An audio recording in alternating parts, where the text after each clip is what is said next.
The next screen is the all-age talk frame. That's fine. Gregor the golfer is somebody who the congregation have met before some of the children coming to church knew about Gregor the golfer. When I came 3 years ago, I think I gave this talk or something like it around that time.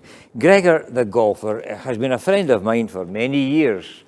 When I play golf badly as usual, he is a great comfort to me because I come home and see this angry wee man who has snapped his golf club in two. One bit there, one bit in that hand, and he's got a very angry face. And if I'm angry at the way I play golf, and I never am because I know I'm going to be useless anyway, but if I ever wanted to be angry at my game of golf, I could take it out on Gregor the golfer and throw him around a bit. How about this here? Catch. Yeah. Would you like to pick it up? Thank you, my friend. Yes, Marcia, good. Are you ready to catch this one? Oh, yeah, thank you. And another. And another arm. And Gregor the golfer is going all over the place. How about the back row, Anna? It's not a banana, Anna, but you've caught it well, thank you. Yeah. How about, I'll try, away at the back, I'll try and get one of the traces, either the letter E or without the E. Here you go, here's the arm. Well done. And we're left with Gregor the golfer, and that's all that's left of him. I wonder if Gregor the golfer would manage to play a game of golf if that's all we had left of Gregor the golfer. After all, he's got a heart, he's got lungs, he's got a liver, he's got kidneys, he's got a digestive system. Lots of them is left in that little body. Do you think Gregor could manage to play golf with his heart and his lungs and his liver only? No. Well, boys and girls, could you come back up here? 3 of you, please come back up. I need your help to go and collect all these bits and pieces of Gregor the golfer. If you have a bit of Gregor, could you hold it up, please? Anna's got one there. Janie's got one. Tracy without the E has got one. There's one in the middle there. Could you fetch it all up and we'll try and put Gregor together again?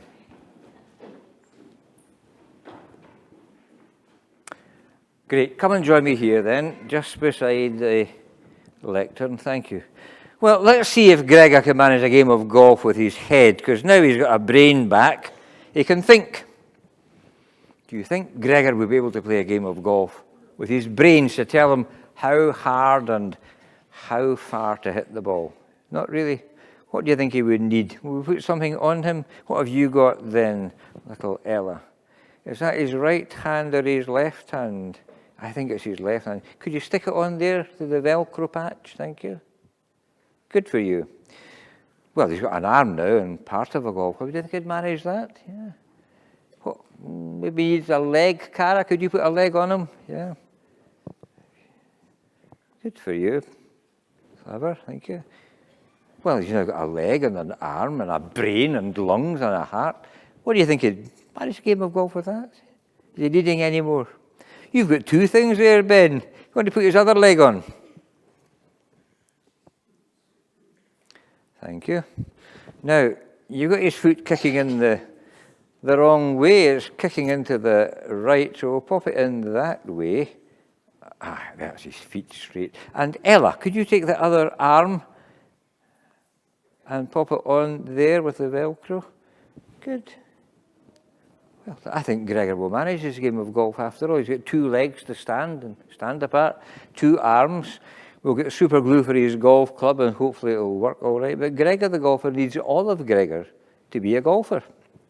What does that badge say? Golf. And it's got a whole lot of blanks because he said a naughty word and we can't say it in church. So Gregor needs all of Gregor to be able to play his game of golf. And that is a picture of the church. The Apostle Paul, one of Jesus' early apostles, says in one of his writings that we're thinking about in the adult part of the service today, you are the body of Christ, and each one of you has a part in it. We all need each other. Everybody has a gift. Everybody has a part to play in the life of the church, no matter how small, no matter how tall, no matter how fat, no matter how slim, no matter, God has given each of you a gift, and as long as you have breath in your body, You are needed by the church. You are God's arms and legs in the world. He needs you. I spoke to a man yesterday. I said, what age are you now, Bill? 95. Where are you preaching these days? I am locum in Closeburn. It was Presbytery. And my wee friend Bill has been serving the Lord in Kenya and in Scotland most of his life. And he's not considering stopping. He's a wonderful friend. Friends, I don't think there's anybody aged 95 here. Nobody's going to own up to it. Don't ever give me, I'm too old, I've done my bit. You are needed in this church, all of you. You all have gifts and skills, and without your input and your willingness and your gifts and skills, we can't be church, and we can't do what God has called St. Kentigern's to do in New Farm Loch. And I'll be saying at the annual general meeting, the stated annual meeting later, a bit more about that. We are all needed. Please pull your weight and play your part. Gregor couldn't do any of that golfing, whether bad or wonderful, without all of his body. And we can't be church without all the people and all your gifts and all your skills. And we're so grateful here for the music, the sound team, people who help lead worship, people with the tea and coffee, people on the property, on the finance, on the social committee. There's loads of stuff go on in church, and they're all needed. Gregor needs all of his body.